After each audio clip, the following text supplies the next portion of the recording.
didn't even hide these punishments. Public squares saw these acts carried out in front of crowds, turning pain into spectacle.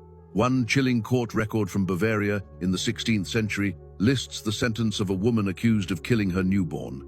Her breasts shall be torn with the iron claws, and she shall be burned to death at the stake. The breast ripper wasn't just about execution, it was about erasing femininity as a form of punishment. Sometimes, cruelty didn't need fire or steel, just water and public humiliation. The ducking stool was a chair attached to a long wooden beam, mounted over a pond or river. The condemned, almost always women accused of disorderly conduct or scolding, would be strapped in and dunked repeatedly underwater. The idea was part punishment, part public entertainment. Townspeople gathered along the banks, jeering as the chair swung down into the water and yanked back up again.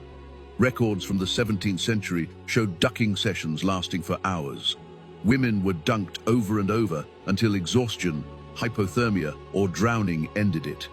And here's the bitter irony. The ducking stool was often described as a correctional tool, as if forcing someone to inhale half a river was just another kind of discipline. One of the last recorded uses in England happened in 1817, when a woman named Sarah Leakey was ducked in Leominster for brawling with her neighbors.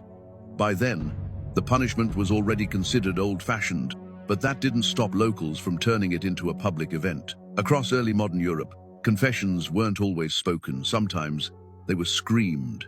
The Spanish chair was a wooden seat fitted with sharp iron spikes along the back, arms, legs, and sometimes even the seat itself. Women accused of crimes ranging from theft to heresy could be strapped in tightly, forcing the spikes into their flesh. Sometimes, executioners heated the iron spikes before seating the victim, turning the chair into both a restraint and a branding device. This wasn't punishment after conviction, it was a method to get the conviction. Authorities justified it as a way to extract truth from unwilling suspects. In Spain and parts of Italy, the chair was used not just in criminal cases, but in moral ones, including accusations of sexual misconduct, blasphemy, or witchcraft.